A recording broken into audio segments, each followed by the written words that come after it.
watu wanamsubiri, ikamrudisha naye katika hali zake. Andiko linasema, ukisoma nani katika kifungu hicho, andiko linasema mama huyu Yesu alipofika mahali wale walipokuwa wanamsubiri, alianza safari kwenda naye.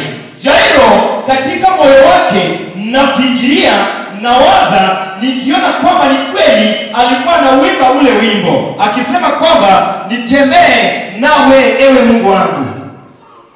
Basi katika hali hii ya Jairo kutembea na Yesu katika safari ya kwenda kumwokoa mwanae, kukatokea mama mmoja. Ni mara ngapi sisi kama Wakristo tumemdhihaki Mungu? Ni mara ngapi katika safari yetu ya imani tumeenda kinyume na mapenzi ya Mungu?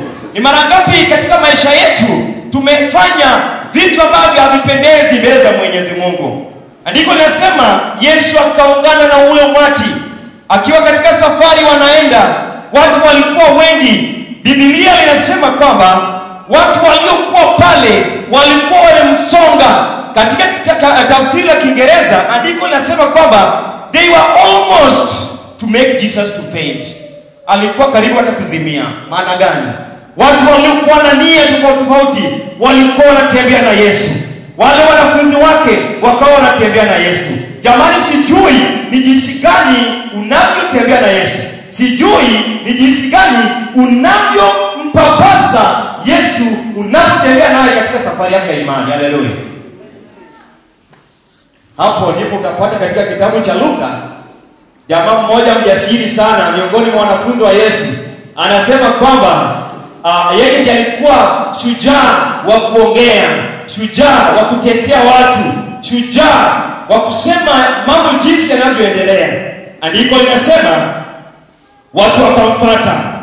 Miongoni mwa watu waliokuwa wanamfuata, usisahau kukawa na mama mmoja. Miongoni mwetu kama washiriki, miongoni mwetu kama Wakristo, pale tunapoishi tunaojiita Wakristo, kunaye watu wengine ambao wanatufuata. Wanajua kwamba imani ya fulani inaweza kunipeleka sehemu. Imani ya fulani inaweza ikanikomboa. Imani ya fulani itanisogeza karibu na Mungu wangu. Yesu akatembea pamoja nao.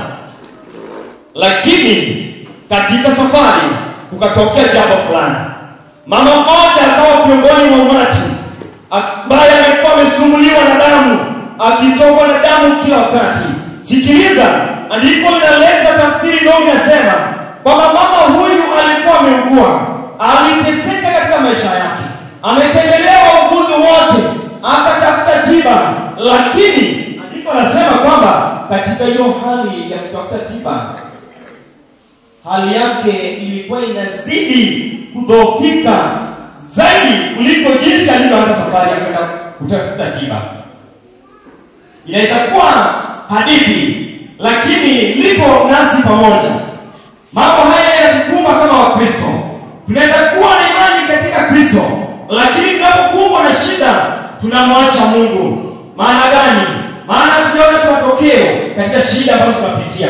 Hatujapata matokeo katika changamoto zetu za biashara, changamoto zetu katika familia zetu, shida ambazo tunakumbana nazo, wagonjwa. Mama huyu katika safari yake ya kutafuta tiba aliteseka, aliyakauza vitu vyote. Na alipoteseka na kuuza vitu vyote, alibaki akawaza, akasema, nikamkuta mahali nafikiria, akawa amesimama na imba akisema, vumilia roho yangu, majaribu ni kama moto yanayochoma imani yangu, Bwana naomba unisaidie. Mama huyu akawa analia, ameuza kila kitu, amekata familia, ametupwa miongoni mwa watu, hayatakikani tena. Sababu gani? Jamani, mtu ambaye anatokwa na damu siku mbili, uweze ukamvumilia kwenye nyumba, lazima utafute tiba. Huyu mama akakaa mwaka wa kwanza, akaenda mwaka wa pili, akaenda mwaka wa tatu. Mama huyu anazidi kutafuta tiba, akafikisha miaka ya 12. Watu wako wanamtaka kabisa. Alikuwa hawezi hata kuungana na watu katika sehemu yoyote ile. Ipo katika hali zetu nazo.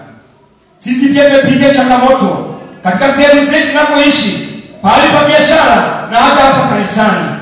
Umepitia changamoto mingi hadi umekanwa, ukaona kwamba wewe hufai machoni mwa watu. Lakini andiko linasemaje? Moja, some nami katika kitabu cha Petero wa kwanza. Soma nami ni kitabu cha Petero wa kwanza 1:2. Andiko linasema jambo fulani pale. Andiko linasema, aliyefika pale ni alisomee. Kitabu cha Petero wa kwanza 1:2. Andiko linasema, kitabu ni Petero wa kwanza 1:2. Andiko linasema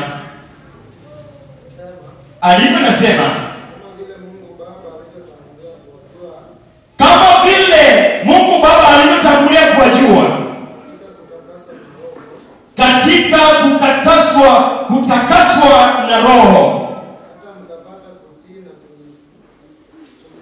Achilia hapo. Andiko linasema kama vile Mungu Baba alivyotangulia kuwajua. Bwana asifiwe. Katika shida zako ufahamu kwamba Mungu alikuwa anakufahamu. Huyu mama alikuwa anafahamika. Mungu alikuwa anamjua tangia utotoni mwake. Katika safari yake ile patikane katika hiyo shida, Mungu alikuwa anamfahamu. Na katika ile hali ya kumfahamu mama huyu, na shukuru ni kwamba aliacha Mungu. Aliona kama Mungu ndiye yule anakuja na yeye hakuna shida zake pia. Kengelehano. Kapiga kona akasema mimi siwezi. Maana katika imani aliyokuwa ya kwanza akaona kwamba sasa shida zimemzidi, akasema kama huyu ndio Mungu na mimi nimekuwa nikipitia haya yote, siwezi tena, naondoka na ila kutafuta namna ya kupata msaada. Andiko linasema wakati huyu mama alikuwa miongoni mwa wale waliokuwa wanatembea na Yesu kwenda kwa Yairo, cha kushangaza huyu mama alivumilia. Ngoja niwaambie ni Wakristo wenzangu, katika changamoto tunazopitia unaye mtu mmoja Bwana anaitwa Yesu. Haleluya. Huyu mama katika ile hali ya kutokwa damu miaka 12, hata na wewe unafahamu kwamba ananuka. Alikuwa ananuka. Hata na wewe Mkristo haungetamani kuwa karibu na yeye. Lakini nini ilitokea? Mama huyu alipofika miongoni karibu na umati, hakuna hata mmoja aliyejua kwamba huyu mama yuko pale. Je, kuna mtu alisema kwamba kuna mama fulani hapa ananuka? Hamna. Ina maana gani? Tulichaguliwa toka mwanzoni. Na unapojua jinsi ya kutembea na Kristo, safari yako ya imani ndio itakusaidia. Mama yule alipokuwa miongoni mwa umati, hakuna hata mmoja alisikia kwamba kweli ananuka. Mungu akiamua kutendea mema, unapofanya uamuzi katika maisha yako, basi njia zote ambazo zimezindika yatafunguka. Haleluya. Mama huyu alipokuwa safarini na umati mkubwa, watu wote hawakuwa wanasikia harufu yoyote, ila safari ilikuwa ya bure. Safari ilikuwa inapendeza. Mama akiwa miongoni mwao akasema moyoni mwake, ninalo nafasi moja tu, nitakapofika kwake Yesu nimshike tu vazi lake. Kitabu cha Waibrania 13:12. Msomaji enda ndani katika kitabu cha Waibrania